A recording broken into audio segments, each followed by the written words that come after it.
Et donc, pour ce soir, on va justement aborder ce thème-là.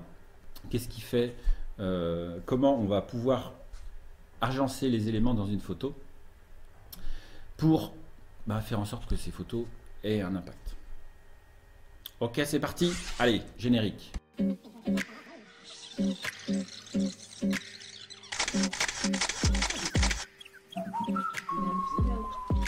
Donc, on va partir du point de départ qui est...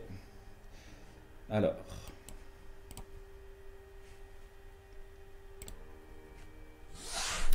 Je regarde si ça fonctionne, si tout fonctionne. Alors, la composition photo. Où j'en suis, moi? Je ne sais plus où j'en suis. On va faire comme ça. On va commencer comme ça, avec la composition photographique ou le secret d'une photo réussie. Voilà. Et d'ailleurs, une petite parenthèse, il y a un blog sur Internet de Thomas Amoudi. Amoudi, c'est H-A-M-O-U-D-I, qui parle très bien de la photo. Il est photographe, je crois qu'il fait pas mal de street photo et je ne sais plus s'il fait du concert ou pas.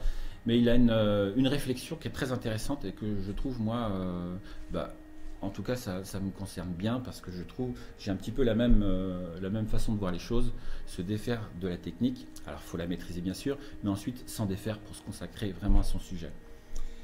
Et donc, la composition photographique, déjà une petite définition, on peut commencer par ça. Hein. Alors, donc la composition photographique consiste en l'arrangement délibéré des éléments visuels d'une photographie. Le but est de choisir et de disposer ces éléments de façon harmonieuse, de façon à communiquer des idées. Bah ouais, le but d'une photo, c'est quand même de communiquer avant tout. Et c'est ce qui fait l'exercice quand même un petit peu difficile, parce que dans un élément fixe et à deux dimensions, il faut réussir à transparaître des émotions, transparaître une histoire, transmettre tout ça par la photo. Et c'est justement l'exercice qui est assez compliqué. Comme exemple, je vais vous montrer déjà des exemples avec des photos de voyage que j'ai pu faire. Donc ça, c'était il y a 2 ans au Sri Lanka, avec justement comment raconter une histoire. Est-ce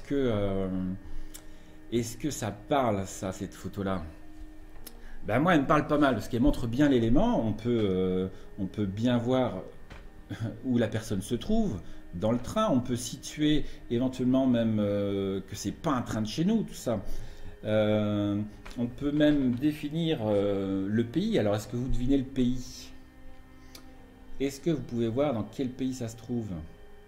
Donc, vous me dites si vous voyez, si vous vous rendez compte. Mais je pense que vous avez une petite idée derrière la tête. Et en plus, l'expression de la personne fait que,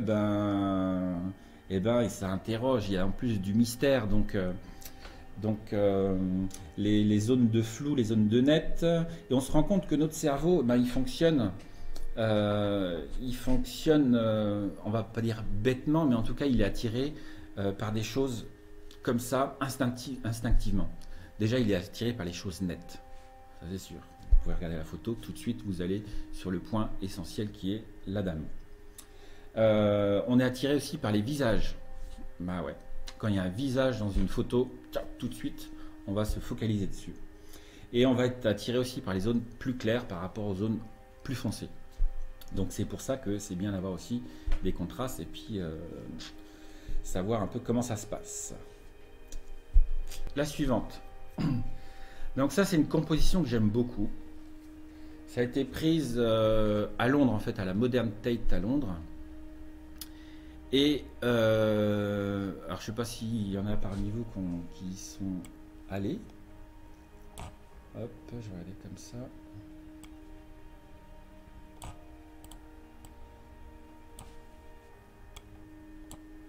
Donc je sais pas s'il y en a parmi vous qui sont déjà allés, mais en fait il y a comment dire, donc là c'est une grande salle vraiment très impressionnante. Et comme on peut voir, moi j'étais en surélevé, alors je sais pas comment on dit, une espèce d'étage supérieur qui donne sur cette vue complète, sur cette vue plongeante. Et donc j'ai commencé à me dire, tiens c'est sympa ces volumes-là. avec ces lignes verticales, et puis un truc, enfin, on voit bien tout au fond, là, on a la fenêtre et l'espèce de, alors, je sais pas comment on dit, enfin, la fenêtre, hein, du coup, qui donne sur l'extérieur. Et ça, en termes de composition, bah, c'est des éléments qui sont très, très, très, très importants. Toutes ces lignes directrices qui vont amener le regard vers un point, quoi. Ce point jaune là-haut, pareil, il va attirer l'attention, il va casser un petit peu la symétrie qu'il peut y avoir. Donc moi, j'aime bien un petit peu casser les règles, et puis bah, casser un petit peu aussi. Alors soit je joue sur la symétrie pure, mais j'aime bien aussi de temps en temps. Puis ça ajoute un petit côté bah, sympa. Et surtout, je me suis dit, alors j'avais testé quelques photos avant, et puis là j'ai vu le monsieur marcher, et là je me suis dit, bah c'est l'idéal. Et là j'ai déclenché, je pense au moment où il fallait, parce que là ça donne toute l'importance finalement à cette photo, parce que sans le bonhomme, si on cache le bonhomme, eh ben on n'a plus cette notion d'échelle. Et le sujet du coup de ce musée on se demande qu'est-ce que j'ai voulu montrer. Et là on peut se dire, on peut se transposer là dans l'univers complet du musée avec les grands volumes, ce bonhomme, ce personnage qui se promène, etc. Donc je sais pas ce que vous en pensez de celle-là, mais moi je l'aime bien, je vais vous dire.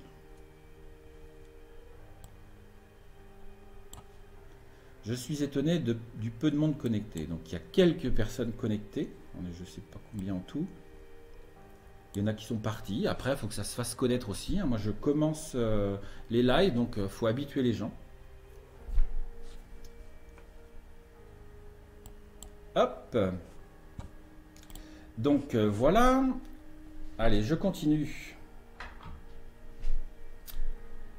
Donc en architecture, en street photo, alors c'est pas tellement de la street photo, mais la composition est très importante. Pour le portrait, ben aussi, hein, bien sûr, on va utiliser tous les éléments qu'on a dans le champ. Donc on va utiliser les objectifs, mais on va essayer de soigner toujours de toute façon son arrière-plan. Ça, je vais détailler un petit peu plus tard comment s'y prendre. Mais il faut soigner ça. Alors un truc qu'on peut voir, c'est par exemple jouer avec les diagonales. Donc je vous parlais des... Hop, je vous parlais ici des lignes de force, hein, des lignes directrices. Ben, on peut se rendre compte que cette ligne-là, ici il y a une ligne là, il y a une ligne avec les bras. Tout ça amène